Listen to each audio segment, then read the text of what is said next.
Hey guys, and welcome back to the dark side. I'm your host, and today what we have for you is a review of Black Desert Online, an MMORPG released by Pearl Abyss and Dayum Games on March 3rd. What I'm going to try to do is examine the game's pros, its cons, and weigh and measure whether or not A, the game is worth the buy, and B, whether or not it's the game for you. It's a completely subjective argument, which I usually hate to weigh in on, but I feel like reviews on this channel are pretty much due. So we're going to try to examine this as best as we can and give you as much information in as little time as possible in order to help you make your best judgment call about whether or not you want to get involved in Black Desert Online. Well, without further ado, let's get right into it.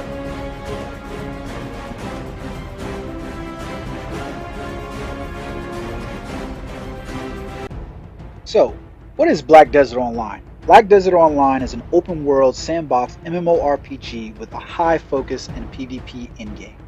Black Desert offers a wealth of PvE content, but is not the typical in-game instance dungeons and raids commonly associated to the genre. For some, this is probably going to be a bit of a major turn-off. While the game does not offer raids, it does offer open-world dungeons and boss events. PvE-focused players should be mindful that the PvE content overlaps with the PvP in-game in many aspects. Whether you're a PvP player or PvE player, everyone can agree that Black Desert is a grinder.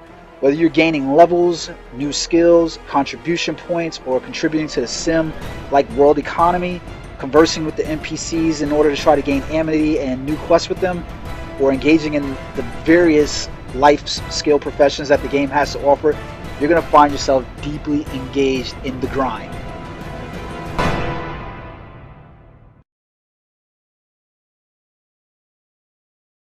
So we can't discuss BDO without discussing much of the hype surrounding the game. Most of it relies heavily on the stunning visual presentation of the game world, its environment, and the combat mechanics. The beauty of the visuals are present in the day and night cycle, to the way the water ripples in a puddle of mud when you walk across it, is seeing the wheat fields kind of be cut down when you're swinging your weapons and cutting down enemies, to the blood that stains those same grassy leaves and the bushes and so forth that you're fighting in. It makes the blows that you're throwing to your enemies just that much more rewarding.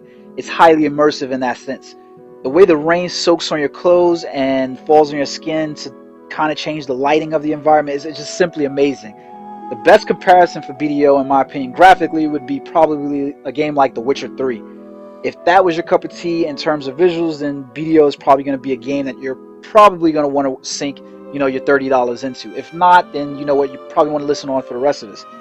Does this mean that the visuals are the only thing that's stunning about the game? Does it mean that the visuals are stunning all the time? To be honest with you, hell no.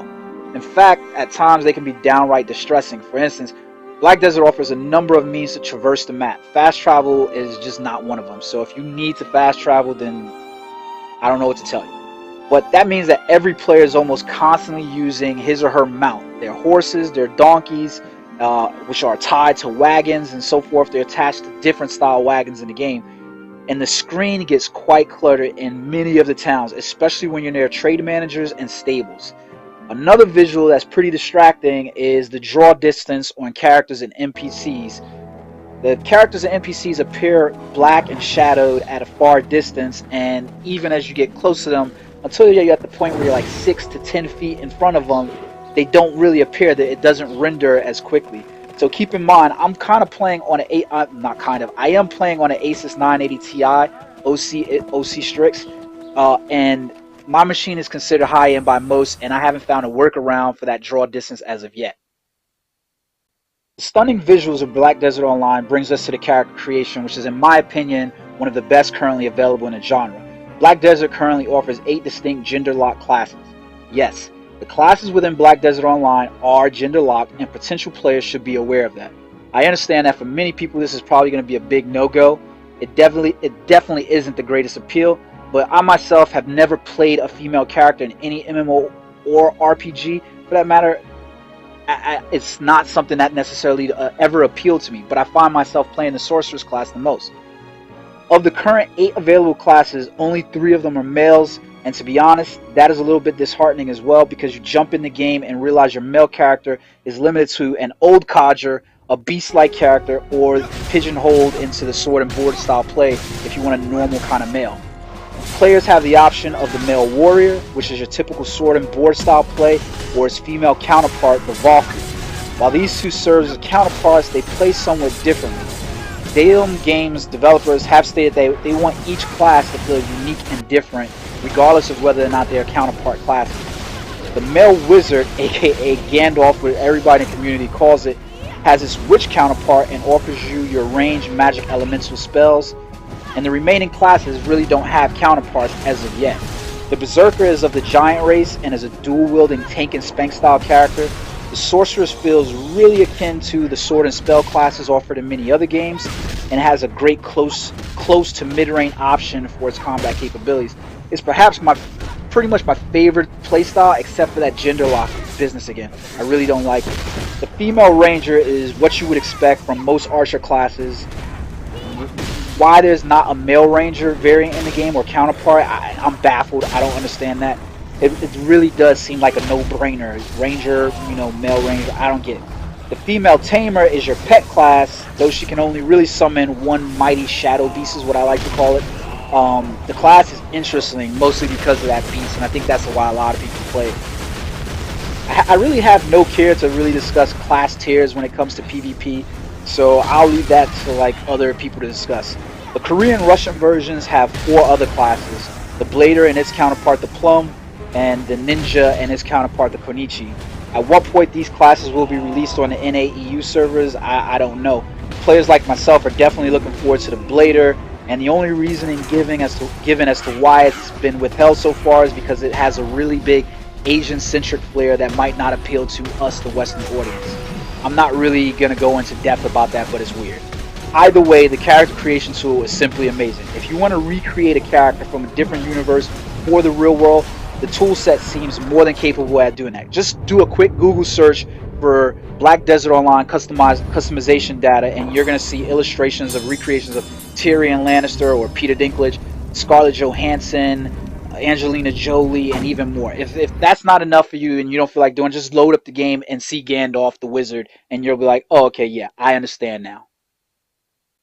So I'm really not sure what to make of BDO's story quite yet. It's pretty much the formulaic nature that kind of puts me off a little bit in terms of what it represents, but not necessarily what it is. If you played Skyrim, The Witcher, or pretty much any RPG story in the past decade, you're going to pretty much get the story. It's your quest for more power, guided for whatever reason you have in order to propel you forward in the world. And in the background, there's a factional story where warring factions are at each other's throats for whatever reason as old as creation. This doesn't mean that the story isn't any good. In fact, so far I'm enjoying it a lot. I chuckle a little bit every time the Black Spirit guide in the game kind of encounters with me, and it does actions. Either you're going to view them negatively or positive. When you think about the Black Spirit, think about the Dwarf in a Flask from Full Metal Alchemist. That's the best comparison I can make. The story and the quests are generated in kind of varying layers, oftentimes through amazing visual cinematics that's offer better than average voice acting. They're not great, but they are better than average in my opinion. At times you will generate quests from various NPCs, and at other times they're going to kind of be given to you by the Black Spirit. The quests typically generate contribution experience, which gains you points, which can be contributed to your overall game world experience, or they're going to give you combat skill points, which are going to make your character more powerful. Your Black Spirit kind of acts as the little bad evil imp on your shoulder, asking you to usually betray the world and the community in favor of more power for yourself. The choice is kind of yours, and muddling through it, you kind of understand the ramifications of either the balance of choosing one or the other. When you're not busy actually unfolding events of the world, there are plenty of NPCs with information and quests to keep you busy on some task or another. It's just a matter of why you logged in on that particular day. That's quite the statement to make, but it's really kind of the truth, because there's literally so much you can do with regards to story and non-story that you're going to kind of routinely be distracted. So it's going to always engage you in a grinding experience with either the story or the life skill professions. Combat in Black Desert is something you're going to either love or you're going to hate. I've seen many complaints and requests for tab targeting, and I'm not sure why this is a desire, but if you enjoy the combat systems of fighting games, or the best comparison would be Blade and Soul, then you're probably going to love Black Desert Online. As I mentioned earlier, character classes feel like highly unique, and leveling your character to the soft cap doesn't remove the skill progression, so you constantly be grinding in order to get new abilities and new skills. In this sense, you kind of always feel like you're growing. The visual animations of combat are awesome, and the knowledge system, which contributes to your effectiveness in battle, is really cool. It's kind of like its own mini game in and of itself. Like hunting goblins becomes a little bit more immersive when you are trying to get that S tier or A rating, so you can feel like a badass tearing through the ranks of the trash mobs. Or again, the game is a bit of a grind and it requires some luck, so you may have to grind like 100 or so goblins before you get that special rating. But eventually you get there and the combat is smooth, so you never quite feel like you're just been sitting there for hours killing trash mobs over and over. At least that's the way I feel. It just feels very engaging and immersive. Bear in mind that at higher levels the game will, or rather it can, turn into PvP where guilds, groups, or players are competing for farming locations and resources. See, in BDO, that is how you obtain great pieces of gear, and you encounter the force of nature and vitriol of every player, the bane of existence, RNGs. I mean, I've yet to experience any players really ganking me for farming spots, but some people have. Most people just invite you to the party, and then you kind of just enjoy the experience of running around killing, trash mobs together. But seriously, whether you are Care Bear or, mobs don't belong to you, I don't really understand why people are ganking people at this point in the game. Mobs don't belong to you. Personally, I have felt the most rewarding experience when I'm engaging in like just the combat play to be the sorceress. I hate the sword and board style of the warrior, and the enemy AI really is not great enough to make the wizard and witch's range combat alluring. Like, you just can really just kite the hell out of fucking enemies, and the AI is just not smart enough to execute maneuvers like flanking or targeting you from afar. Instead, the system just seems to rely more on overwhelming you with the sheer numbers of them out. Like I said, I'm going to give you the good and the bad, and I enjoy the combat, but there's some bad parts to it. Perhaps one of the most immersive aspects of the game are its professions. I cannot describe how deep and compelling these systems really are without you actually logging into the game and experiencing it. Like, for instance, if you want to be a farmer, then you can farm. You better be prepared, though, to actually take care of the farm. That means pruning the bushes and making sure that bugs and stuff don't get into your, fenced-in area. You're going to have to build scarecrows. You're going to have to nurture the plants. You're going to have to try to make better seeds in order to get high-quality items. If you want to fish, then get prepared to engage in probably one of the most robust fishing experiences I've had in any game. I mean, the mini game is not really much to write home about. It's pretty much spacebar followed by some triggered keys. But what you do with those fish and how they change depending upon where you're actually fishing kind of just made the fishing experience more interesting to me. I don't normally engage in fishing in any game. Mining, gathering, processing, cooking, alchemy, all of these things are available in their usual form, but BDO's take on its own unique spin on the system is what really makes these things interesting. They add more of a realistic flair to a lot of this stuff.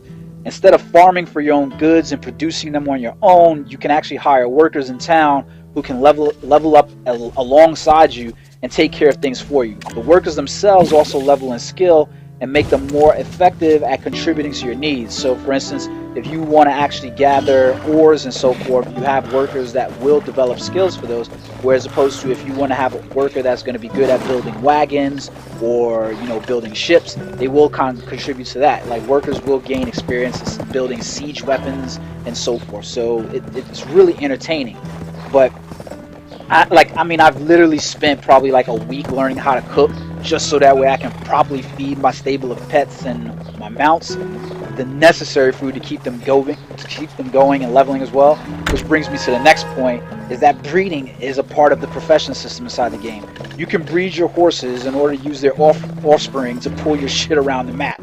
I mean, you can ride them into combats because they develop skill techniques as well for combat, but the choice is really up to you. You can also breed the pets, which is really interesting. The system is kind of put on hold in a version right now, but it's supposed to be coming in the future. But either way, the choice of what you do with your life profession skills is really up to you. Whatever you want to do, it's there. Just remember that all these professions are going to have you contributing to the grind. Black Desert Online has its own Sims-like minigame, which is interesting for a lot of reasons. Towns kind of live and breathe depending on your interaction with the NPCs and in your investment in them. If you like farming and hire workers but want better production, then you really ought to invest in those nodes and have your workers who are best at the job on the task. It's kind of hard to wrap this up into any like one point, but once you understand it through experience, it will kind of make you understand it's kind of like a game of chess and strategic planning.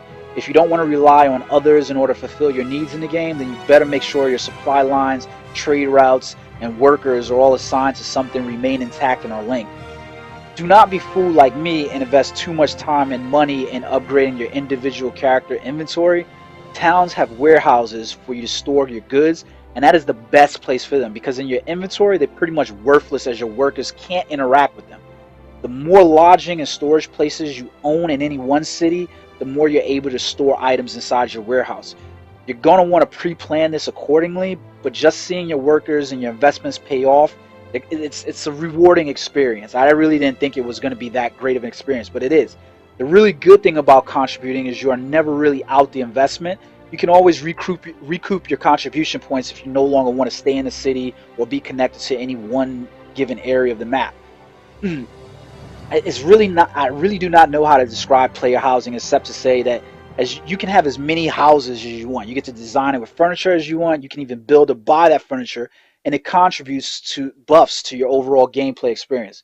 This is going to appeal to a certain segment of players who really love the Sims-like aspect of gaming. It requires constant maintenance and is begging for an app that will enable you to control all of it without necessarily being in-game to take care of it at all times. Black Desert Online is a PvP game, and if this doesn't appeal to you in the slightest, it's not to say that you cannot avoid it, but the problem is it is ever-present aspect of the game. It is what it is. The karma system in the game does its best job at protecting PvE players who do not want to engage in the the PvP system, but it's more than likely and inevitable that you're gonna at some point you will meet with the environment unless for some reason you are capable of keeping your character below the level at which you become a target. Once you are a prospective player available for PvP, anything can happen at any point. Players can stop you from running along your trade routes and delivering items, destroy your carts, and kill you for invading their farming spots, and so much more. The game is focused around every aspect of PvP. Guilds occupying cities and nodes collect tariffs from players using space, which makes them ripe for guild battles. Wars are fought between guilds over these locations, and the same thing happens for the world bosses. World bosses are hotbeds for PvP since guilds will want to control the rewards dropped from these monsters. At some point, assholes will appear, and there's going to be little you can do without engaging them, so you may as well learn your character's PvP mechanics and understand the system and how to engage in it. Truly, it's really not as bad an experience as a lot of people seem to think, and you're not enforced to engage in it at all times. Most people aren't going to attack you for no goddamn reason, is basically what I'm saying. Just don't cry about it. It is what the game is. It's PvP heavy. So in this game, guilds are guilds. The only difference here is that all members of the guilds are actually paid by the guild and have a contract with the guild which can be revoked at any given time. Breaking the contract is almost like having a fucking job. You know, if you're the guild master, you got to set a contract for any person that wants to join your guild, how much you're going to pay them per day, per week, or so forth, per month of their employment within inside your guild. You can revoke them, and you have to pay a stipend or whatever, you know, stipulation to them. But guilds are still guilds. Waging war against other guilds actually costs you money, and sustaining that war over time still costs you money. In this sense, you really got to question who's the real guild wars here. Like, I'm seriously. At some point, joining a guild is probably going to become a very real requirement for most people in order to progress in the game past the soft cap and explore like the greater part of the game's offering.